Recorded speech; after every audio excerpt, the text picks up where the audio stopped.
ദൈവനാമത്തിന് മഹത്വമുണ്ടാകട്ടെ. ഇന്നത്തെ പ്രഭാത ധ്യാനത്തിനായി വിശുദ്ധ മത്തായിയുടെ സുവിശേഷം 27-ാം അധ്യായം 45 മുതൽ 54 വരെയുള്ള വാക്യങ്ങൾ. ഇന്നത്തെ ചിന്താവിഷയം ക്രൂശിലെ യേശുവിൻ്റെ മരണം രക്ഷയുടെ വാതിൽ തുറന്ന നിമിഷം എന്നുള്ളതാണ്. 6 മണി മുതൽ 9 മണി വരെ ദേശത്തെല്ലാം ഇരുട്ടുണ്ടായി. ഇതൊരു സാധാരണ പ്രകൃതി ഘടന മാത്രമല്ല. മനുഷ്യരുടെ പാപത്തിൻ്റെ ഭാരം യേശുക്രിസ്തു തൻ്റെ മേൽ വഹിച്ചിരുന്ന സമയമായിരുന്നു. പാപം ലോകത്തെ ഇരുട്ടിലാക്കുന്നു. എന്നാൽ ക്രൂശിൽ ക്രിസ്തു ആ ഇരുട്ടിനെ മാറ്റുന്നു.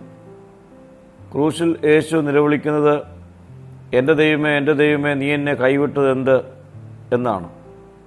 ഇതൊരു നിരാശയുടെ നിലവിളി മാത്രമല്ല, ഇത് സങ്കീർത്തനം 22-ന്റെ നിവൃത്തി കൂടിയാണ്. മനുഷ്യൻ്റെ പാപത്തിൻ്റെ ശിക്ഷ ക്രിസ്തു ഏറ്റെടുത്തു. നമ്മൾ ഉപേക്ഷിക്കപ്പെടാതിരിക്കാൻ അവൻ ഉപേക്ഷിക്കപ്പെട്ടു. യേശു ഉറക്കെ നിലവിളിച്ച് പ്രാണനെ വിട്ടപ്പോൾ ദേവാലയത്തിലെ തിരശ്ശീല മേൽത്തൊട്ട് അടിയോളം 2 ചിന്തിപ്പോയി.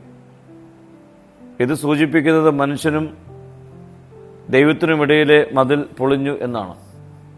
ഇനി എല്ലാവർക്കും ദൈവസന്നിധിയിൽ പ്രവേശനം ഉണ്ട്. ക്രൂശ് നമുക്ക് പുതിയ വഴിയാണ്.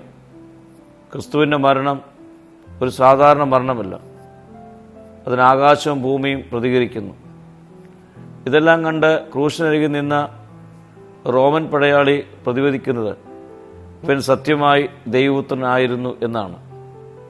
പ്രിയരെ, ക്രൂശൊരു ശാപത്തിൻ്റെ ചിഹ്നമല്ല, അത് രക്ഷയുടെ പ്രഖ്യാപനമാണ്. ക്രൂശ് ദൈവത്തിൻ്റെ സ്നേഹത്തിൻ്റെ തെളിവാണ്. യേശുവിൻ്റെ മരണം നമുക്ക് പുതിയ ജീവിതം നൽകുന്നു. ക്രിസ്തുവിലൂടെ മാത്രമേ ദൈവസന്നിധിയിൽ നമുക്ക് എത്തുവാൻ കഴിയുകയുള്ളൂ. ഈ നല്ല വെള്ളിയാഴ്ച കർത്താവ് നമുക്ക് വേണ്ടിയാണ് കാൽവറി യാഗമായി തീർന്നത്. അവൻ്റെ അടിപ്പിണരാൽ നമുക്ക് രക്ഷ പ്രാപ്യമായി തീർന്നു. പാപത്തിന്മേൽ ശാപത്തിന്മേൽ വിടുതൽ ലഭിച്ചു എന്നുള്ള ബോധ്യതയോടെ അവൻ്റെ ക്രൂശിൻ്റെ അരികിലേക്ക് നമുക്ക് ഓടിയെത്താം. അനുതാപത്തോടെ, കണ്ണുനീരോടെ ദൈവത്തോട് നമ്മുടെ കുറവുകളെ ഏറ്റുപറഞ്ഞ് പുതിയ മനുഷ്യനായി തീരുവാൻ നമ്മെ തന്നെ സമർപ്പിക്കാം. പ്രാർത്ഥിക്കാം. കർത്താവേ, നിൻ്റെ ക്രൂശ് മരണത്തെ ഞങ്ങൾ ധ്യാനിക്കുമ്പോൾ നിൻ്റെ യഥാർത്ഥ സ്നേഹം തിരിച്ചറിഞ്ഞ് നിന്നിലേക്ക് അടുത്തു വരുവാനുള്ള കൃപ ഞങ്ങൾക്ക് നൽകണമേ. മഹത്വം നീ എടുക്കണം. യേശുവിൻ്റെ നാമത്തിൽ തന്നെ. ആമീൻ.